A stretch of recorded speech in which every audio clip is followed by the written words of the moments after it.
Coucou tout le monde! Alors aujourd'hui on a réussi à finir la série de Shadow and Bone, la première saison, et je voulais tout simplement faire un petit débrief sur ce que j'avais pensé de l'adaptation par rapport au bouquin, un petit peu un œil d'une personne qui travaille dans ce genre de boulot quoi, de script, savoir un petit peu ce que moi j'en ai pensé et puis savoir ce que vous en avez pensé aussi quoi. Mais avant de commencer je voulais un petit peu me la péter parce que depuis le 12 avril en Angleterre on nous a autorisé à réouvrir les commerces non essentiels entre guillemets, donc les librairies ont réouvert et donc j'ai pu commander enfin dans ma petite librairie locale la duologie des Six of Crows en version collector. Je suis très contente de l'avoir. Je vous montre ça tout de suite.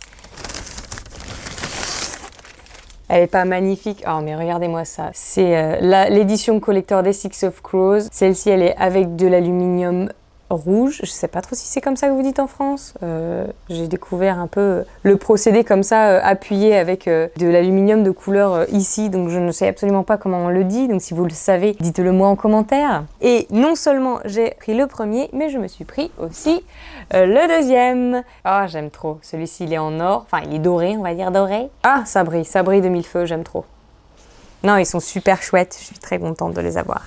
Et donc, une fois qu'ils sont arrivés, c'était enfin l'heure pour nous de regarder la saison 1 de Shadow and Bone qui est sortie sur Netflix il n'y a pas longtemps. La saison 1 de Shadow and Bone a été regardée en même pas un week-end. Et alors moi, ce que j'en ai pensé, c'est que c'était super chouette. Alors c'était super chouette, mais qu'il y avait des petites choses pour lesquelles je me suis demandé un petit peu, mais pourquoi en fait? La saison 1 de Shadow and Bone. Donc, petit disclaimer vite fait avant qu'on commence. Je vais faire une analyse un petit peu de l'adaptation des bouquins en film. Donc je vais pas m'arrêter à expliquer tout ce qui se passe parce qu'on a fait tellement de vidéos. Il y a énormément de gens qui font des vidéos en ce moment dessus aussi. Donc si vous n'avez pas lu la série, si vous voulez la lire, si ça vous intéresse pas du tout, je vous invite à complètement skipper la vidéo parce qu'on va rentrer un petit peu dans le vif du sujet, ce qui fait que vous allez risquer d'être spoilé ou juste de vous embêter pendant 10 minutes quoi.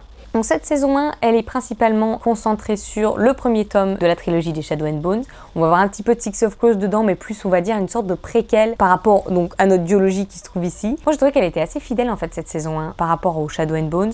On retrouve Mal, Alina, le Darkling, tous ces personnages là sont présents, fidèles à l'appel. C'est assez condensé parce que c'est une trilogie qui est assez lente. Il y a beaucoup de gens qui l'ont trouvée assez lente en fait cette trilogie là. Ça donne de l'espoir pour le reste de la série puisqu'il est assez condensé, on n'a pas le temps de s'ennuyer, les événements en fait s'enchaînent les uns après les autres et j'ai trouvé ça vraiment super. Les personnages ont eu un petit peu plus de travail sur eux, donc Mal a une maturité qui lui a été accordée par les écrivains et par les scénaristes qui est assez appréciable parce que finalement ça c'est un commentaire qui revenait souvent sur les bouquins, le fait que son personnage était assez immature et un petit peu terrible. Alina a plus confiance en elle, ce qui fait plaisir aussi, et le Darkling, disons le général Kirigan dans la série, moi je trouve qu'il devient un personnage assez gris dans le sens où on va avoir un peu de sa backstory, on comprend ses motifs, on comprend qu'il veut essayer de sauver les Grisha, en fait, qu'il a été persécuté depuis des centaines d'années et que tout ce qu'il veut lui c'est sauver les Grisha à tout prix en fait. Mais à quel coût? Et c'est ça en fait qui va nous indiquer que c'est un peu le méchant de l'histoire, c'est quel prix va devoir payer le reste de l'humanité entre guillemets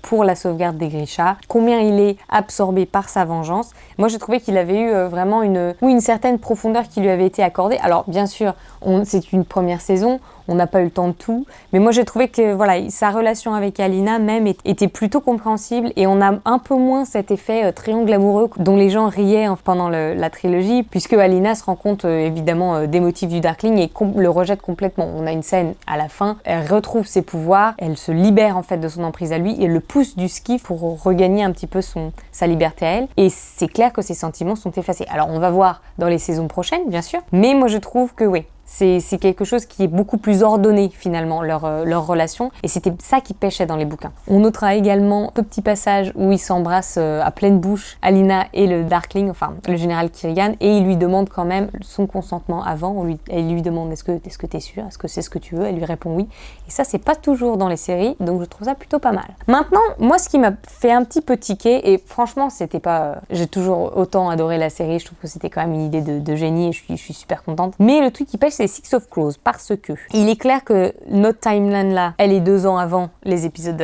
des Six of Crows vraiment, donc on va pas avoir tous nos personnages réunis, donc finalement on se retrouve avec un 3 of Crows, puisque cette saison 1 suit surtout Jesper, Inej et Kaz. C'est le début, ils ont pas encore, on sent que Kaz est pas encore tout à fait ancré dans son rôle de chef des Crows.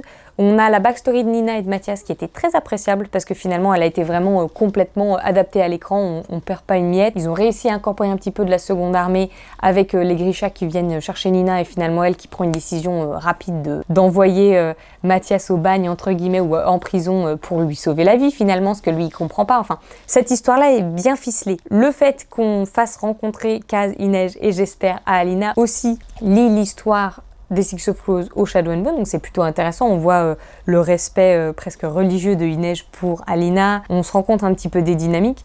Maintenant, je trouve que le problème, c'est qu'on perd un petit peu de qui sont les Six of Crows et surtout de qui est Kaz, parce que dans cette saison 1, il y a beaucoup de gens qui l'ont pas reconnu. Alors bien sûr, il y a la voix graveleuse qu'on ne retrouve pas du tout, qu'en fait, il est assez truculent comme personnage. J'ai trouvé que les scénaristes l'ont mis dans des situations un petit peu goofy, un peu drôles. Vous voyez ce que je veux dire? De temps en temps, il était un petit peu, hop, c'était des blagues. Moi, j'ai trouvé qu'il y avait des situations où c'était un peu la blague du gars qui ouvre la porte, il se prend un seau d'eau sur la tête et il fait genre et puis t'entends bou, bou, bou, bou, bou, bou, comme ça. Donc c'est ce personnage qui est censé être sombre, il maîtrise tout, il maîtrise tous ses plans, il a toujours une deuxième, troisième, quatrième idée derrière la tête.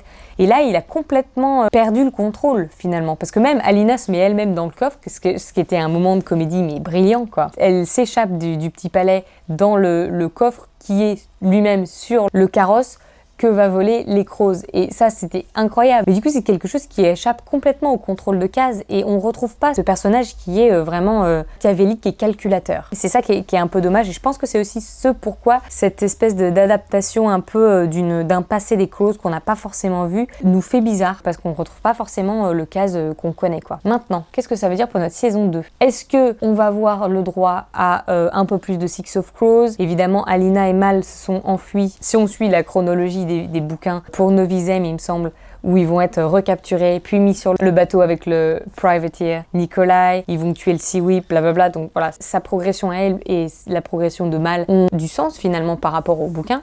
Maintenant, les Six of Crows, là, ils rentrent à Ketterdam. Ils ont assez de sous pour l'indenture des neiges. Donc, est-ce qu'on va séparer nos histoires à partir de là? Est-ce qu'ils vont prendre une branche Shadow and Bone avec le Fold, une branche Six of Crows avec le Jorda Parem par exemple? On sait que Eric Eiserer, je crois que c'est comme ça qu'on dit son nom, a promis 100% plus de Wyland dans la saison 2, ce qui veut dire qu'on va voir Wyland, donc on va certainement commencer un peu plus à voir les Crows. On sait évidemment qu'à la fin de la saison 1, Jesper, Inej et Kaz rencontrent Nina sur le bateau, encalent Mathias ou Matthias, je crois qu'ils disent en anglais. Donc voilà, ça se reforme. On commence à avoir les Crows qui se mettent ensemble. Donc, est-ce qu'on va avoir le droit à un petit peu plus de cet épisode KPDP un peu qui se passe dans les Six of Crows? Est-ce qu'on va retrouver un peu nos personnages? Moi, j'ai trouvé que Jesper était magistral. Enfin, moi, la manière dont je l'ai lu, c'était la même que celle de l'acteur, en fait, de Kit Young. Enfin, j'ai trouvé qu'il était parfait. Inej était vraiment pas mal non plus. Je trouvais qu'elle collait bien. Déjà, l'actrice a un physique qui colle exactement mon image à moi d'Inej. Mais je la trouve aussi parfaite. Finalement, par rapport à sa personnalité. Le seul truc qui pêche, c'est Kaz. Et je pense qu'il y a beaucoup d'entre vous aussi qui l'ont senti ça. Non seulement il n'a pas la voix, complètement l'allure, mais il y a aussi beaucoup de sa backstory qui est pas expliquée. Et moi, je pense que si quelqu'un regarde les Shadow and Bone sans avoir lu les bouquins, ils vont peut-être pas tout comprendre. Et ça, c'est dommage. Par exemple, quand on a Inej qui tue l'Inferni, c'est la première fois qu'elle tue, elle est complètement choquée, elle tue l'Inferni dans la chapelle. Kaz arrive, donc elle vient de lui sauver la vie. Elle a clairement besoin soit de contact physique, soit un peu de réconfort, on va dire. Et il la regarde juste, il est hésitant, il a peur de la toucher et lui dit « Regarde-moi, tu m'as sauvé la vie dans les yeux et tout ça ». Et on se dit, mais nous, on sait que c'est parce qu'il a un problème avec le contact de peau à peau humaine. Mais quelqu'un qui sait pas sa backstory va se dire « Mais pourquoi est-ce qu'il lui fait pas un câlin, quoi? Pourquoi est-ce qu'il est pas plus... Ils ont une relation privilégiée, ils s'entendent hyper bien, il fait que de lui dire « J'ai besoin de toi, Inej, t'es avec moi et tout ». Alors pourquoi est-ce qu'il fait pas le premier pas? Il y a quelque chose qui le bloque et on comprend pas pourquoi, on n'a pas les clés. Et je pense que pour quelqu'un qui a pas lu les livres, du coup, c'est un peu... Enfin voilà, c'était une vidéo un petit peu particulière encore sur, je sais, le Grishaverse, mais je pense que c'était assez important de faire cette petite remarque par rapport à l'adaptation. Plus va suivre, bien sûr, avec les deuxièmes saisons, si c'est reconduit par Netflix, mais je suis sûre que ça va l'être. Moi, j'ai trouvé que c'était chouette. Je vais continuer de lire les King of Scars, donc la duologie de Nikolai, avec Rule of Wolves qui vient de sortir. Continuer un petit peu cet univers et voir un petit peu où on en est, mais pour l'instant, c'est assez prometteur. Donc, surtout dites-moi dans les commentaires ce que vous avez pensé de la série si vous l'avez regardée. Si vous êtes en train de lire les King of Scars, ce que vous en avez pensé aussi. Et on se retrouve dimanche prochain pour une prochaine vidéo. Sur ce, je vous laisse et je vous fais des gros bisous. Salut!